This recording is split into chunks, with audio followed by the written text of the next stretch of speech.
Hello everyone. इस alphabet series में हम पहुंच गए हैं लेटर एच पर। और लेटर एच एक ऐसी टेक्निक या मेथड डिनोट करता है जिसे फॉलो करके आप ना सिर्फ अपनी डायबिटीज़ को बहुत अच्छे से मैनेज कर सकते हैं बट अपनी डाइट को बैलेंस भी रख सकते हैं और अपनी हेल्थ को भी मैनेज कर सकते हैं।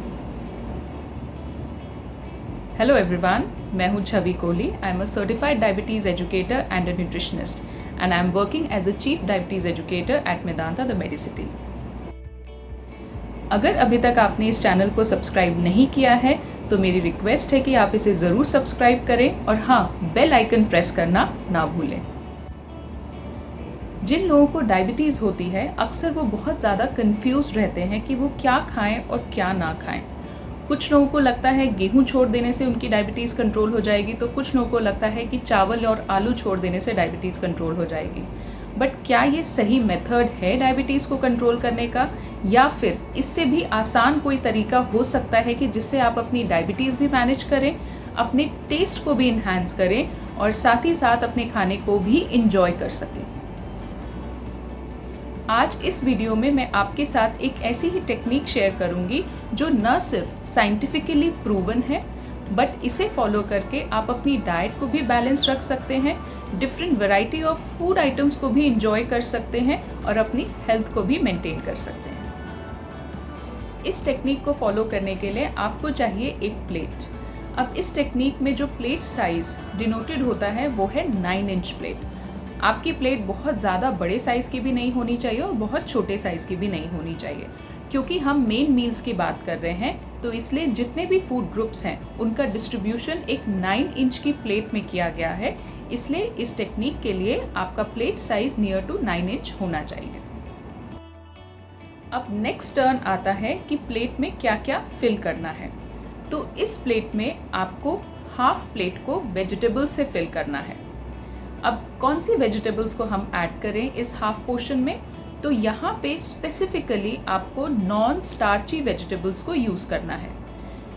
नॉन स्टार्ची वेजिटेबल्स और स्टार्ची वेजिटेबल्स दो कैटेगरीज होती हैं वेजिटेबल्स की।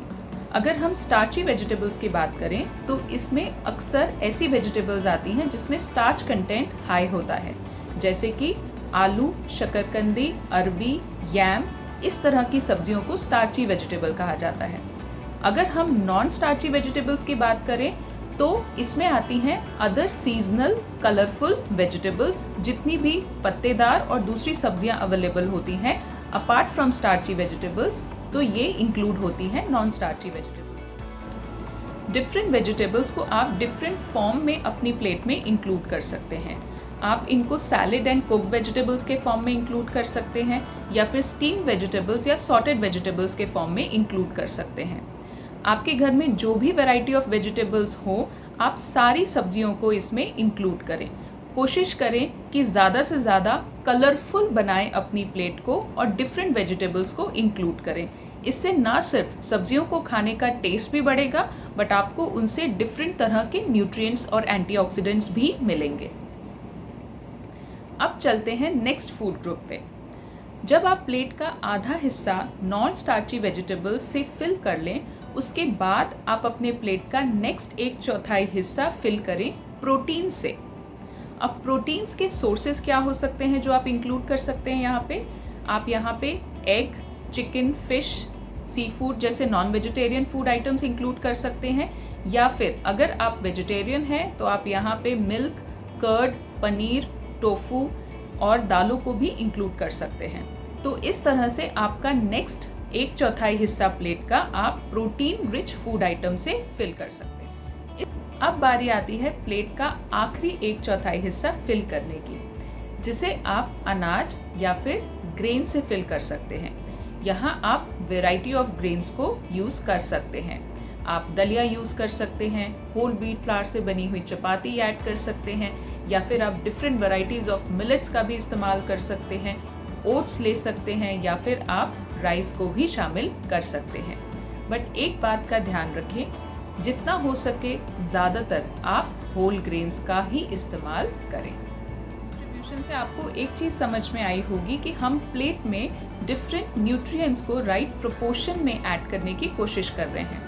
तो इसीलिए इस प्लेट में एक छोटी सी जगह है हेल्दी फैट्स के लिए भी। हेल्दी फैट्स में आप अपने नट्स एंड सीड्स को इंक्लूड कर सकते हैं। साथ ही जब भी आप खाना बनाते हैं तो डिफरेंट वेराइटीज़ ऑफ ऑयल्स को यूज़ करके हेल्दी फैट्स को अपनी डाइट में शामिल कर सकते हैं। डिफरेंट ऑयल्स कौन से यूज़ करने हैं इसके लिए मैं एक वीडियो आगे बनाऊंगी जिसमें आप डिटेल में ऑयल्स के बारे में समझ पाएंगे। तो अभी तक हमने देखा कि डिफरेंट फूड ग्रुप्स को और एसेंशियल न्यूट्रिएंट्स को किस तरह से हम अपनी प्लेट में शामिल कर सकते हैं और किस प्रपोर्शन में शामिल कर सकते हैं। अब बात आती है कि इन चीज़ों को खाना किस तरीके से है। क्या कोई स्पेसिफिक तरीका है जिसे फॉलो करके हमें अपनी प्लेट में फूड आइटम्स को कंज्यूम करना है? तो जी हाँ, आपको इन फूड आइटम्स को एक स्पेसिफिक तरीके से कंज्यूम करना है। तो जब भी आप अपना खाना स्टार्ट करें, सबसे पहले आप वेजिटेबल से स्टार्ट करें। तो मैक्सिमम पोर्शन ऑफ वेजिटेबल को आप खाना शुरू करने से पहले कंज्यूम करें। फिर उसके बाद आप अपने प्रोटीन्स को कंज्यूम करें टू सर्टेन एक्सटेंट एंड बाद में फिर आप ग्रेन्स को खाना शुरू करें। अगर आप अपने खाने में इस तरह का सीक्वेंस फॉलो करते हैं और अपनी प्लेट में इस तरह से डिफरेंट फूड ग्रुप्स को इंक्लूड करते हैं तो ना सिर्फ आप डिफरेंट तरह के फूड आइटम्स या रेसिपीज़ को एंजॉय कर पाएंगे, आप अपने टेस्ट को भी इन्हांस कर पाएंगे खाने के एंड साथ ही साथ अपने खाने को पौष्टिक भी बना पाएंगे, जो न सिर्फ आपको किसी भी हेल्थ प्रॉब्लम से डील करने में मदद करेगा बट आपकी हेल्थ को और टेस्ट को भी मेंटेन करने में बहुत ज़्यादा मदद करेगा। और हाँ, एक और बात, अपनी डाइट में न्यूट्रिएंट्स को राइट प्रोपोर्शन में शामिल करने के साथ साथ बॉडी के हाइड्रेशन लेवल्स को भी मेंटेन करना बहुत ज़रूरी है। इसलिए वाटर इनटेक का भी ध्यान दें और सफिशिएंट अमाउंट में वाटर भी कंज्यूम करें। तो हमने अपनी प्लेट में सारे न्यूट्रिएंट्स को किस तरह से शामिल कर लिया ये तो देख लिया, पर इस टेक्निक का नाम क्या है? क्योंकि हम लेटर H की बात कर रहे थे तो जाहिर है ये नाम H से ही शुरू होता होगा। इस टेक्निक का नाम है healthy plate method. I hope ये वीडियो आपको पसंद आई होगी।